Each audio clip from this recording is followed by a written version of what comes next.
2023 ഏറ്റവും പ്രധാനപ്പെട്ട കണ്ടുപിടുത്തമാണ് artificial intelligence. ഇപ്പോഴിതാ 2024 എന്ത് നടക്കുമെന്ന് പ്രവചിച്ചിരിക്കുകയാണ് AI ചാറ്റ്ബോട്ടുകൾ. പല വിഷയങ്ങളിലും സാഹചര്യങ്ങളിലും ഒത്തുപോകാനുള്ള മനുഷ്യന്റെ കഴിവിന് സമാനമായുള്ള കഴിവ് നിർമ്മിത ബുദ്ധിയും ആർട്ടിഫിഷ്യൽ ജനറൽ ഇന്റലിജൻസ് പ്രാപ്തമായാൽ പ്രകടിപ്പിച്ചു തുടങ്ങുമെന്നാണ് പ്രധാന പ്രവചനം.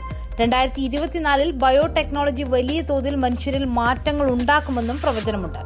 മനുഷ്യ മസ്തിഷ്കങ്ങൾ കമ്പ്യൂട്ടറുമായി ബന്ധിപ്പിക്കുന്ന ബ്രെയിൻ കമ്പ്യൂട്ടർ ഇന്റർഫേസുകളുടെ കാര്യത്തിൽ നിർണായകമായ കണ്ടെത്തലുകൾ 2024 നടക്കും. മരുന്നുകളുടെയും ചികിത്സയുടെയും കാര്യത്തിൽ നിർമ്മിത ബുദ്ധിയുടെ സ്വാധീനമുണ്ടാകും. ഓരോ വ്യക്തിയുടെയും ഭക്ഷണരീതിയും ശാരീരിക സവിശേഷതകളും ജീവിതശൈലിയും ഒക്കെ കണക്കിലെടുത്ത് മരുന്നിലും മാറ്റങ്ങളുണ്ടാകും. ലോകമെങ്ങുമുള്ള തെരഞ്ഞെടുപ്പുകളെ സാങ്കേതിക വിദ്യ ഉപയോഗിച്ച് അട്ടിമറിക്കാനിടയുണ്ട്. ചൈനയും അമേരിക്കയും തമ്മിലുള്ള പ്രശ്നങ്ങളും വർദ്ധിക്കും. തായ്വാൻ സ്വാതന്ത്ര്യം പ്രഖ്യാപിക്കാൻ ശ്രമിച്ചാൽ ചൈന സൈനിക നടപടിക്ക് മടിക്കില്ലെന്നും AI പ്രവചിക്കുന്നു. കൂടുതൽ കനേഡിയൻ വിശേഷങ്ങൾ അറിയാൻ ഞങ്ങളുടെ പേജ് ഫോളോ ചെയ്യുക, ലൈക്ക് ചെയ്യുക. റീൽസ് ഇഷ്ടമായാൽ ഷെയർ ചെയ്യാനും മറക്കരുത്.